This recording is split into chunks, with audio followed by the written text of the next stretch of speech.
Craft Club, we're all gonna craft together. It's Craft Club.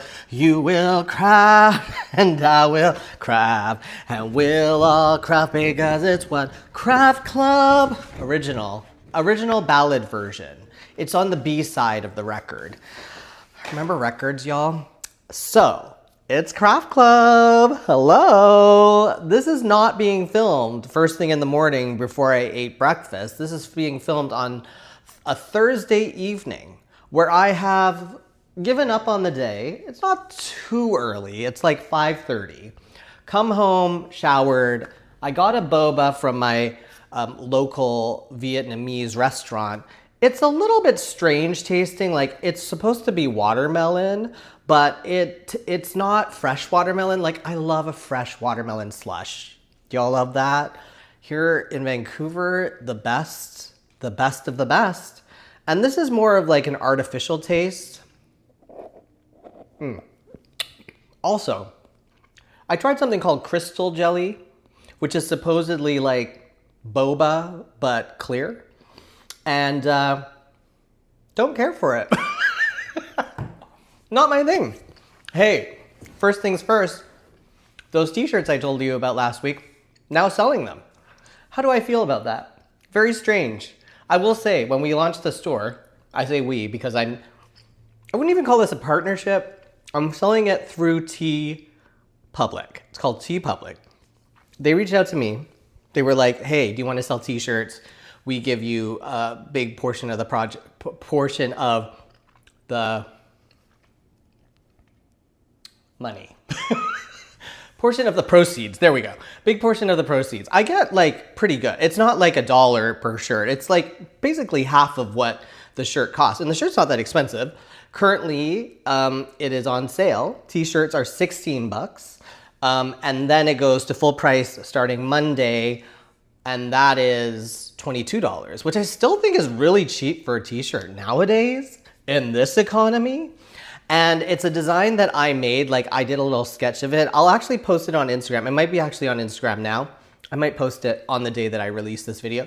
But I drew it out, my idea. And then they took it and they made it into the logo that you see. And I was like, you can't use AI. And they're like, we don't use AI. So that is like an artist rendering of my really weird sketch that I did with crayons. I was in the coffee shop being like, it needs to be colorful. It needs to be all of the colors of the rainbow. And there's two sayings right now. Crochet all day is one. The other one is crochic. Crochet all day. I mean, it's only been selling for like a few hours at this point, but that one is, I think, selling the most, more than Crochic, which surprised me because Crochic was the original. Crochet is the current one. But also you can get t-shirts, you can get long sleeve tees, you can get hoodies, you can get totes, you can get cups. I hard launched it. I was gonna do like a soft launch, and because I don't actually have an example of the shirt. Like I didn't get a sample yet because it needs to be made and sent to me. And so I was like gonna wait, but they were like, wait, we really want you to try and launch it right away. And so that's what I'm doing. I mean, T Public has a pretty good reputation, I think. I don't know. Do they? I hope so. So you can buy that now until Sunday. Big sales, but still pretty good. I was like, these prices are quite low. Could I make more if I jack up the price? No, just kidding. The thing about merch is that I, over my lifetime, have sold merch. And so I have a little bit of like trauma from buying like thousands of things that don't sell.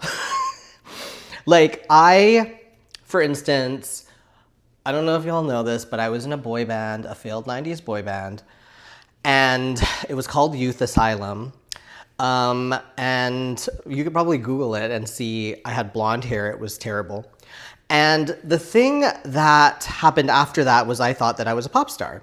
I mean, the band disbanded and all that stuff. We were a failure, a 90s boy band failure.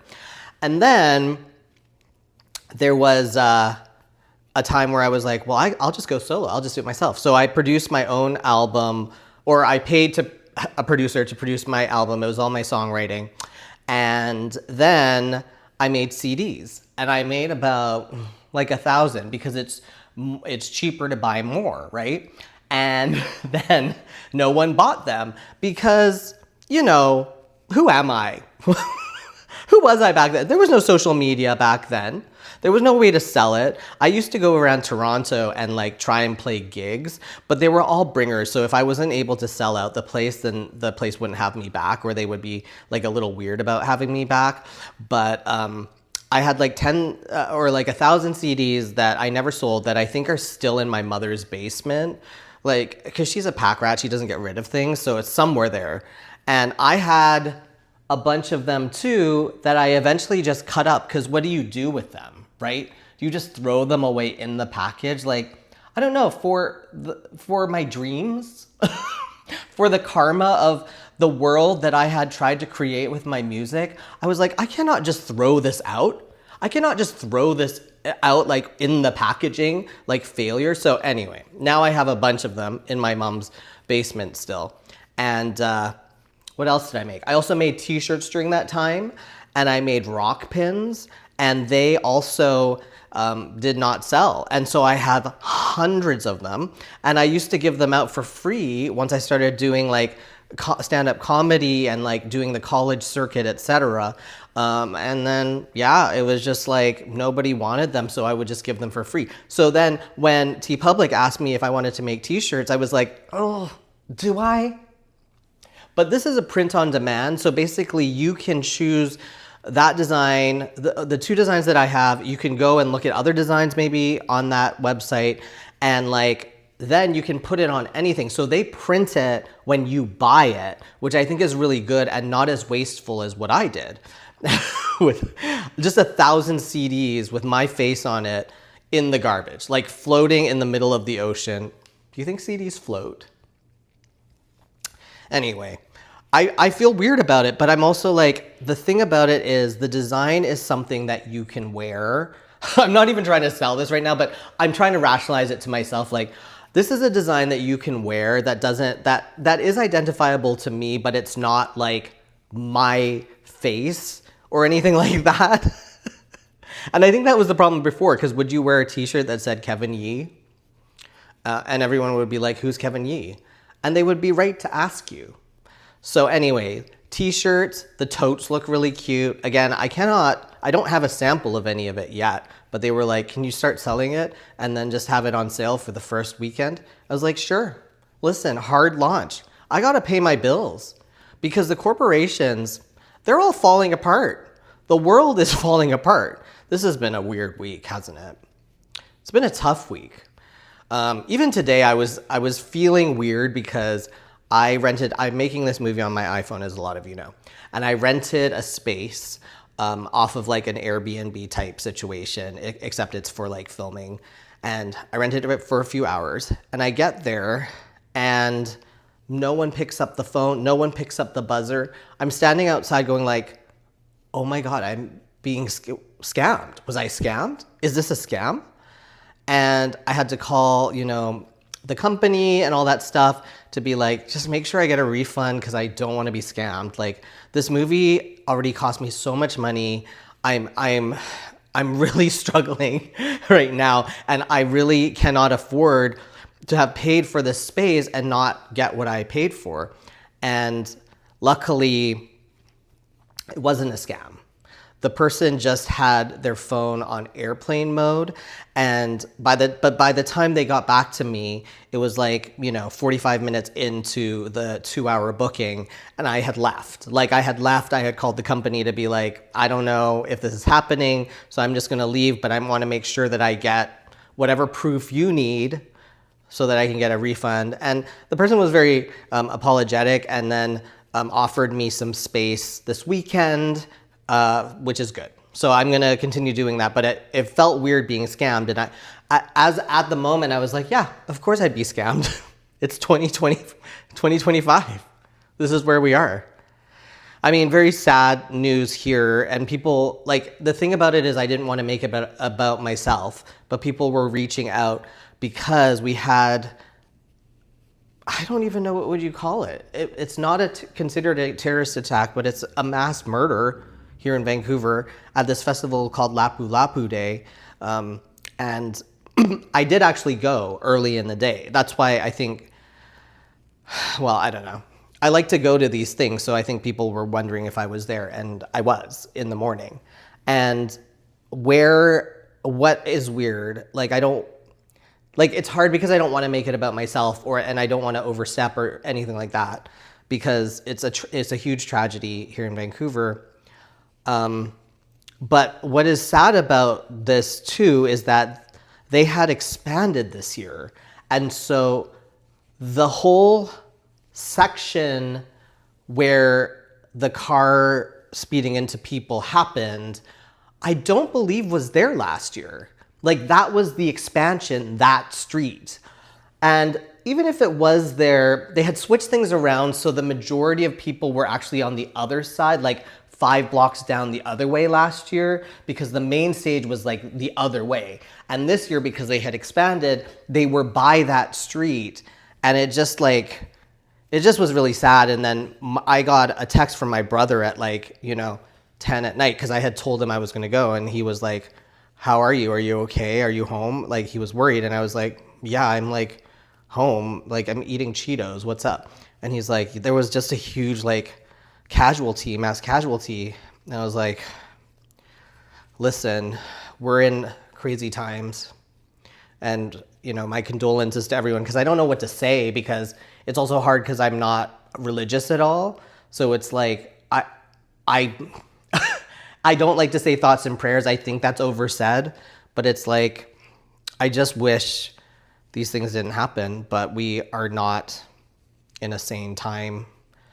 And also, there was an election here in Canada, and the Liberal candidate, Mark Carney, won, and it was a relief. I do think that he is more of a centrist than a Liberal, but at least it feels like we pushed off an inevitability just a little bit longer. And because I feel like we're always pushing off the alt-right now. We're always just try, every election is huge consequences everywhere in the world. And I'm like, Mark Carney, I don't know. I don't know. I voted for you. You got to step up, dude. Step up. You got to fix things, because next election, I do not want people being like, hey, you got to do this. The democracy depends on it. That cannot be every goddamn election, y'all. Okay. This is a more serious episode, I think, because it really has been a strange week here in Vancouver, Canada. But also, I hope good things have happened. Let me think of some good things.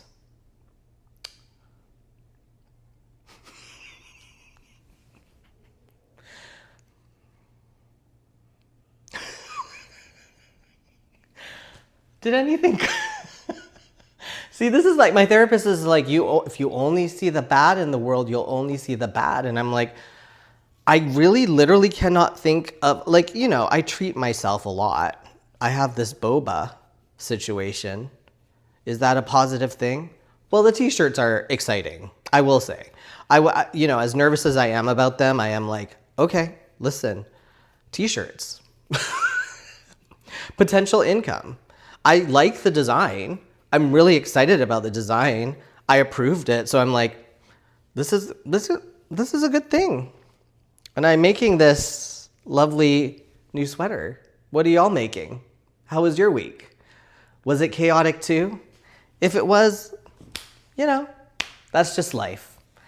And that is what we crochet for and craft for, because we have to bring ourselves simple pleasures and joys. So, sorry if this was a downer of an episode. It's been a downer of a week in the world, in Vancouver, but I hope you're all doing well. And thank you for tuning in for another episode of Craft Club. Craft Club. It feels weird to sing now after this. We're all gonna craft at Kevin's Craft Club. You will craft and I will craft and we'll all craft because it's Craft Club. I guess the show just has to continue going on.